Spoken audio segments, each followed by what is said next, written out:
This is KSL Sunday Edition with Boyd Matheson. Welcome to Sunday Edition. I'm Boyd Matheson. Each Sunday we attempt to divide the rage from the reason, elevate the conversation, connect the dots, and make the news make sense. We have conversations with great thinkers, great leaders, and great people making a difference. We talk politics so we can discuss society, and we explore society so we can discuss principles and the people in America who actually live them. We bring the best and brightest to Utah, and we send the Utah model to our nation's capital and beyond. From our comfortable perch here in the United States, it is often easy to dismiss conversations of genocide as something either long ago and far away, or sadly, something that is just not in the realm of our possibility. Genocide happens on average every 2.75 years, destroying human life, economies, and security. Since 2000 alone, over 548,000 have been killed, 1 million detained, and 5.1 million people have been displaced as a result of genocide. It impacts each of us and all of us as fellow travelers here on planet Earth. Looking at the cause of such human tragedy while building the corrective and protective prevention case is Bellwether International, a London-based organization founded by an extraordinary leader, Rachel Miner. Bellwether has made the crucial connection between freedom of religion or belief and genocide prevention while fostering healthy, peaceful, pluralistic societies. Rachel believes that freedom of religion or belief is a bellwether human right. That's important. Her organization responds to freedom of religion or belief in pre- and post-genocide communities, protecting human rights for all, with a vision to create a world where government can prevent genocide, the top-down model, and individuals resist genocide from the bottom up. Rachel, welcome to the show. Thanks for having me, Boyd. This is an extraordinary organization that you have founded and are part of, and the work you're doing is just transformational. Give us a little bit of the origin story of how did you get into this space? Well, the Bellwether International model is to utilize your sphere of influence. So my origin story starts with thinking about my sphere of influence. I was living in London, working for a charity there, and they were responding to the Yazidi genocide, a group that I had never heard of. I considered myself fairly informed, but the 2014 genocide perpetrated by ISIS or Daesh against the Yazidi was really serious and contemporary, even in the last 10 years this August, actually. So I was looking at these issues, working with a charity in London, and one of my advisors asked me to look into the relationship between freedom of religion or belief and genocide. As I started to look at those trends and patterns, I realized that genocide was not decreasing in our world. And unless there was a measured and evidence-based response to genocide, then it would continue in places like the Middle East, in places like Southeast Asia, where we're looking at the Rohingya and the persecution against other Muslim groups like the Uyghurs. And a combination of factors, including opportunity and some key contacts, made it so that my research and funding really led to the founding of Bellwether International. Yeah, tell us a little bit about your work with the Yazidis and how that played out in some of the efforts there. The Yazidis are a religious minority in Iraq, and they believe in a universal God. They believe that there was a holy angel who fell from heaven to redeem mankind, and that angel manifests on the earth as a holy peacock. But they're not quite Muslim and they're not quite Christian. So they were targeted for their faith specifically, as most genocide communities are. In fact, Jews and Muslims are disproportionately affected by genocide, but in this case, the Yazidis were targeted. So my early connections to my work before Bellwether was with the Yazidis. And after starting Bellwether, I knew I wanted to continue my work in that community. So our model is evidence-based and localized, which means that we always put together a working group of experts from the community. So one of our very first projects was pulling together experts, Yazidi experts who lived in Sinjar, where the genocide happened, and really asking them, what are the needs here? How can we show up in an informed way? How do we make sure we're not duplicating efforts from other charities that operate here or who have operated here in the past?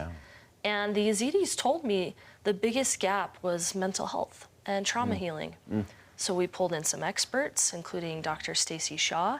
We used her cognitive behavioral therapy framework, which has been tested in an RCT environment, randomized controlled trial environment, and used her framework and her results, which have external validity, took that model to the community, but then let the community lead out on implementation. Yeah. We localized it, we translated it into the local language, we took out Western medical language that maybe wasn't totally relevant. And then the Yazidis led these trauma healing sessions.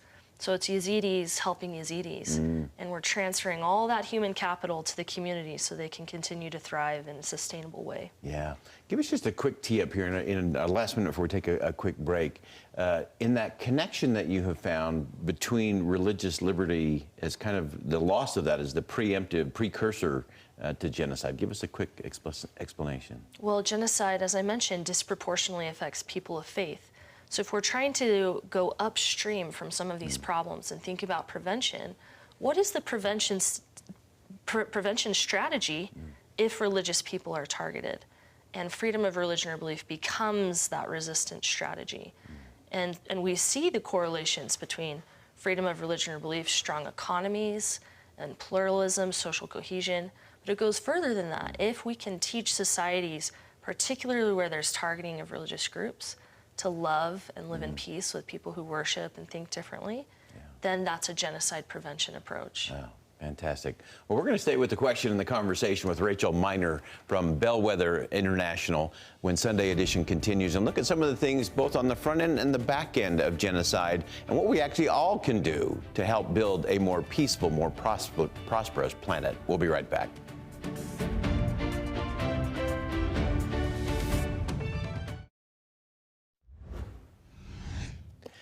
Welcome back. We're staying with the question and the conversation with Rachel Miner, who founded Bellwether International to respond to pre- and post-genocide communities who have experienced severe human rights violations. And Rachel, as you continue, give us a sense of some of the other places around the world that Bellwether is engaging and really helping both making sure we're preventing this on the front end, but also helping in the aftermath of some of these atrocities. There's a genocide trap. So there's about 13 countries in the world that have experienced genocide in the past.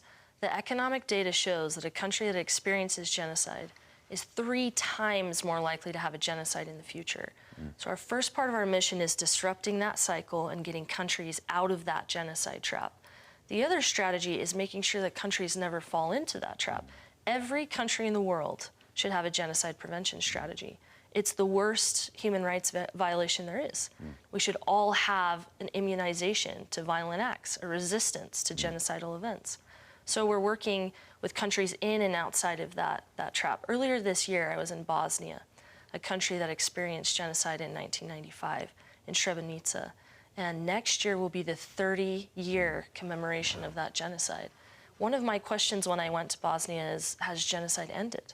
And what does it look like for a country to come out of that genocide cycle, those events, those horrific events?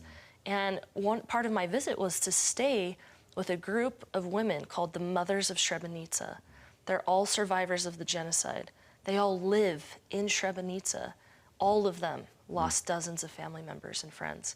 But they have fought for the burial rights in Srebrenica. They just got a UN recognition day on July 11th to commemorate the genocide. And to me, they really model what it looks like to be a bellwether. Thinking about our sphere of influence, how do we work in our communities at a local level, and how do we rally to make a difference in the world to prevent genocide? And I think there's something really special about these mothers, and that is the title of their organization. Their most important title is mother. They consider themselves mother of their children, of course, mother of their community, but they also see themselves as kind of mothers of the world. And when I stayed with them, they did what all good mothers do, insisted I stay out of the kitchen and feed me plenty of food, but most of all modeled the principle that I think is most important to being a bellwether, and that is human dignity. Most often we weren't speaking in the same language. They speak Bosniak, I speak English. We had a translator occasionally, we didn't. And we could communicate through the language of human dignity, which is a special gift that I think mothers have in this world. Yeah, no, Chris, I want you to unpack that a little further for us, because I think that wherever we are in the world, freedom and protecting those liberties always has a feminine face, and there is that ability of women and mothers to see the dignity and the divinity, I think, in everyone. What else have you learned from those mothers in other places around the world? I like to consider myself the daughter of many mothers. I have mothers in Brazil who've taught me about what it means to lead at a local level and with a greater consideration for the earth, for the planet. Indigenous mothers from the Amazon who have taught me about what that looks like. I have mothers, of course, here in Salt Lake City, my own mother from Linden, an incredible example of what it looks like to love and serve. I have mothers in Israel, Palestine, where I was supposed to be last October, actually, 1 year ago before the October 7th attacks.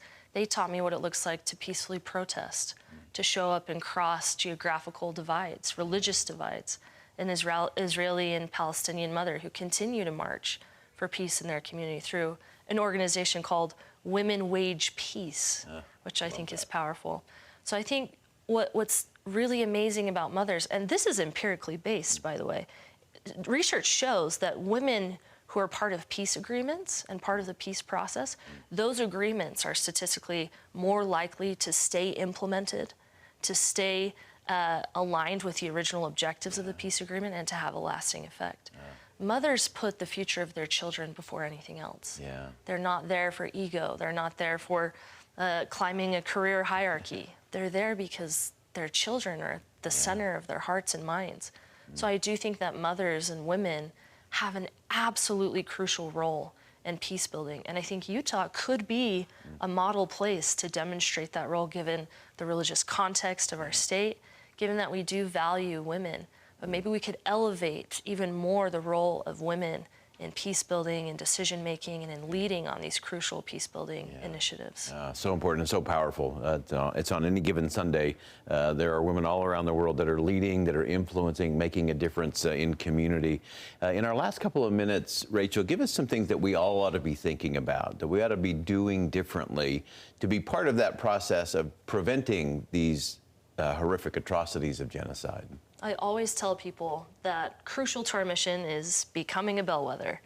And the word bellwether means to be a leader. It means to be out in the front, to be an indicator of trends. And even historically, biblically, you could say bellwethers were the lead sheep that had a special connection to the master shepherd.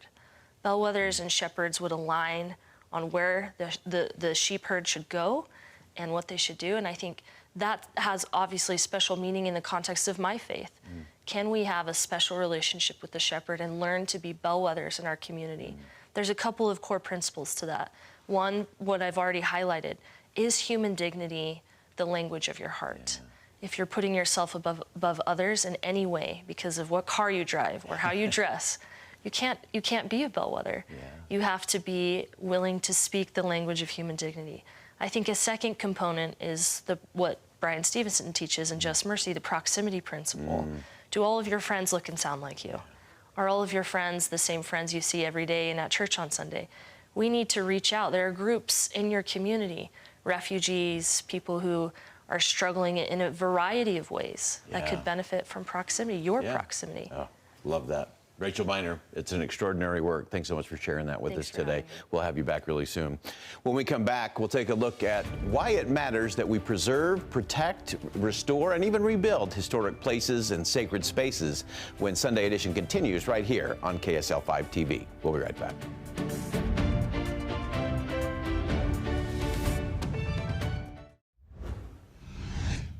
Welcome back to Sunday Edition.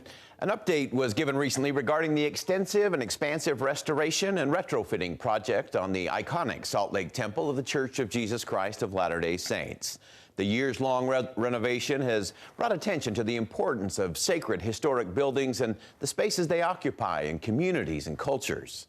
Such buildings were built with sacrifice more than being built with very primitive construction tools, and were fashioned and fortified with faith more than with stones and with timber.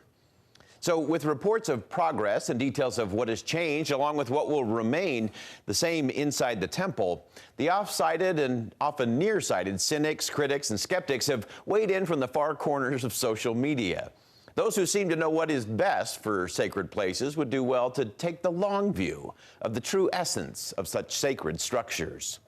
In fact, a trip to the Grand Shrine of Ise, a sacred place and space that draws millions of visitors each year, located in the Mie Prefecture of Japan, would be a fabulous place to gain a different kind of perspective. In a tradition dating back over 1,300 years, this Shinto shrine is completely destroyed and demolished every 20 years and then entirely rebuilt. Author Jenny Lau wrote of the awe and wonder that she felt during her visit to the sacred Ise shrine, saying, "The 20-year renewal process, known as Shikinen Sengyu, belief or Tokowaka, or everlasting youth, seems like an oxymoron, but not if you believe that repeated rebuilding renders sanctuaries eternal." Lau continued, positing a compelling conundrum for those who question the sanity of such rebuilding and the experts who wring their hands over what is being done or undone or redone. It is for you, the individual, to decide what is sacred. Is it the building itself, or is it the journey to complete it? It's also worth exploring the possibility that what is truly historic is not what is in the building, but rather what is transformed within the individuals who choose to enter the building. Now, I love history and historic places and artifacts that are infused with meaning. Historian David McCullough once shared with me while sitting in the Library of Congress in Washington, D.C., that he viewed history not as places or things or dates or events, but as a never-ending and inexhaustible river of principles to be explored. Truly, what matters most about historic places is the principles found in such spaces and what they inspire us to remember or become. The difference between an old building and a building that is historic is indeed what happened on the inside. Winston Churchill famously said, "We shape our buildings, and afterwards our buildings shape us." Now, I've used this quote many times over the years, and not until recently did I come to understand the full context of his powerful statement. This wasn't just one more quotable quip from the prolific Churchill. It was notable because he was referring to the rebuilding of the House of Commons that had been bombed regularly as a high-profile target during World War II. The full quote from Churchill reads, "On the night of May 10th, 1941, with one of the last bombs of the last serious raids, our House of Commons was destroyed by the violence of the enemy, and we have now to consider whether we should build it up again, and how and when. We shape our buildings, and afterwards our buildings shape us." Having dwelt and served for more than 40 years in the late chamber, he continued, "and having derived great pleasure and advantage therefrom, I naturally should like to see it restored in all its essentials to its old form, convenience, and dignity." Now, Churchill understood the power of preserving and restoring a building that was really the people's house. He knew the rubble represented more than steel and concrete. The building was simply the vessel that held the echoes of critical debates, the vision of freedom, hope for the future, and the very soul of the nation. Such buildings, places, and spaces are merely vessels for such moments, such movements, and such transformational things to actually happen. So the announcement regarding the ongoing efforts to preserve and improve the Salt Lake Temple is likewise more than just an effort to ensure stone and steel, glass and grounds can be used for another 125 years. This building in the heart of downtown Salt Lake City and the peaceful grounds that surround it are actually part of centuries of human building, rebuilding, and restoration projects to create sacred space. This pioneer-era temple and the various restorations and improvements from the 1890s to 2024 are about sacred spaces, holy places, where followers of Jesus Christ and people of every other faith and even of no faith can come and feel peace, experience hope, and perhaps capture a vision of eternity for all of God's children. So quibbling over whether or not a certain room or molding, hallway, staircase, ceiling, mural, or floor should be removed, replaced, or restored is interesting and has its historical place, to be sure. The ensuing debate then shifts to decisions about which era should something be restored to. Is it best to restore something to the 1900s, the 1800s, or in the case of the Shinto shrine, an era 1,300 years ago? Now, no earthly material is eternal, and we would be wise to recognize the long view of our structures and spaces and see them through the lens of why they are sacred and what it is that is the essence of that sacredness. For Christians, the empty tomb is everything. And while sites around Jerusalem seem plausible or possible as the tomb where Jesus' body was laid, and if those sites had been painted or plastered, stripped back to the original, the essence is not if it's the right site or preserved in exactly the right way. The essence is that Jesus rose from a tomb. The new House of Commons was not exactly where Churchill delivered speeches that saved the country and fueled the flame of freedom.